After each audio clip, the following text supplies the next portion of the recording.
Imaginez une entreprise qui affiche un super profit, mais qui en réalité perd de l'argent sur son produit le plus vendu.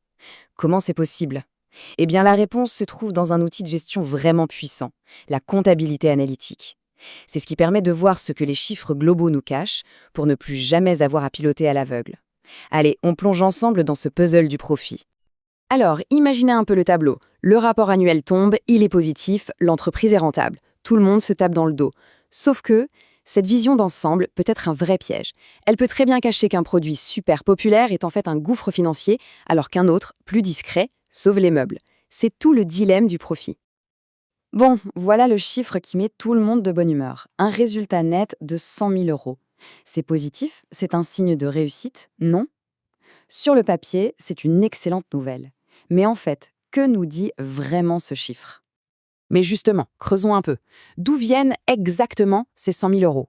Est-ce que tous les produits contribuent de la même manière ou est-ce qu'on a un produit vedette qui compense les pertes d'un autre? Voilà le genre de questions que la comptabilité classique, la compta générale, est tout simplement incapable de répondre. La compta générale, elle nous donne ça, une vue d'ensemble. On voit les ventes, 500 000 euros. Le total des charges, 400 000. Et hop, on arrive à notre profit de 100 000. C'est net, c'est propre, mais le problème, c'est cette ligne totale des charges. C'est une véritable boîte noire. Impossible de savoir comment ces 400 000 euros se répartissent entre les différents produits. Pour ouvrir cette fameuse boîte noire, il faut changer de perspective. En fait, il n'y a pas une, mais bien deux façons de voir la comptabilité. L'une est globale, légale, et l'autre est détaillée, et c'est elle qui est vraiment stratégique. On voit bien la différence ici. D'un côté, la compta générale, c'est un peu la photo de groupe. Elle est obligatoire, elle répond à la loi. De l'autre, la compta analytique, c'est le portrait zoomé de chaque personne. Son but, c'est pas de faire un rapport, c'est d'aider à décider. La question n'est plus est-ce qu'on gagne de l'argent, mais où précisément est-ce qu'on gagne de l'argent? D'accord, mais concrètement, comment on fait pour y voir plus clair? Eh bien, tout commence par une distinction fondamentale. C'est vraiment la pierre angulaire de toute l'analyse. La différence entre les coûts directs et les coûts indirects. On commence par le plus simple, un coût direct. C'est une dépense qu'on peut lier immédiatement et sans le moindre doute à un seul produit. Par exemple, le tissu pour un jean. On sait exactement combien de mètres il faut. Le lien est évident, c'est direct. Ça, c'est la partie facile. Et puis, il y a les coûts indirects. Et là, ça se corse un peu. Un coût indirect, par définition, il est partagé. Pensez au loyer de l'usine, à la facture d'électricité ou au salaire de l'équipe administrative. Toutes ces dépenses profitent à l'ensemble de la production. Comment savoir quelle part du loyer on doit attribuer aux jeans et quelle part aux chemises?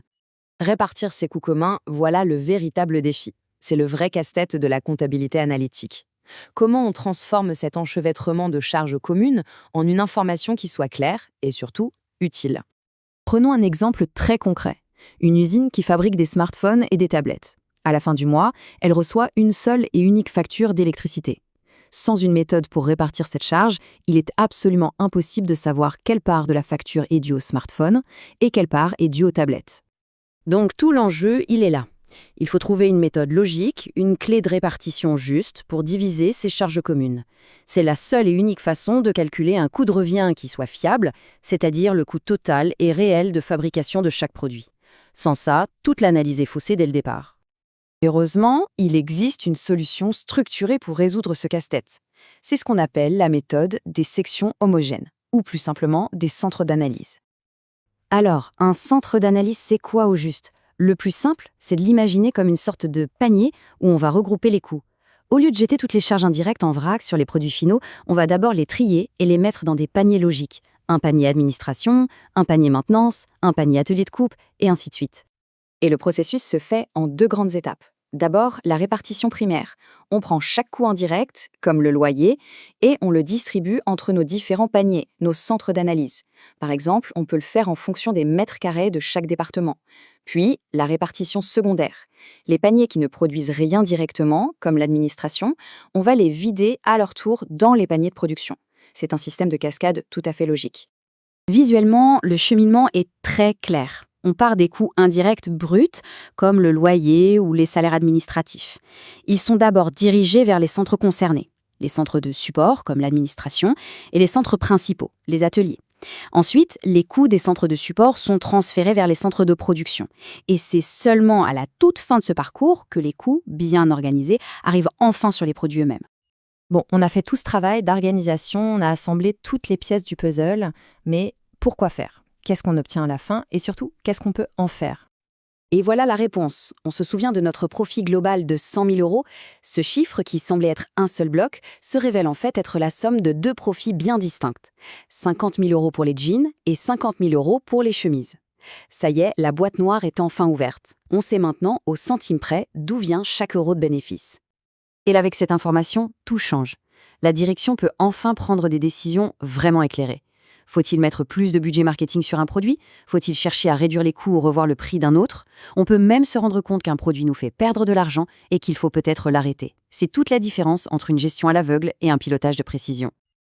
En conclusion, on voit bien que la comptabilité analytique, c'est beaucoup plus que des chiffres. C'est un véritable outil de stratégie qui révèle des opportunités cachées et des problèmes qu'on ne voyait pas. Ça nous laisse avec une question essentielle pour n'importe quelle entreprise. Quelles décisions stratégiques sont là, en ce moment même, endormies dans les données et qui attendent simplement qu'on regarde au bon endroit pour les réveiller?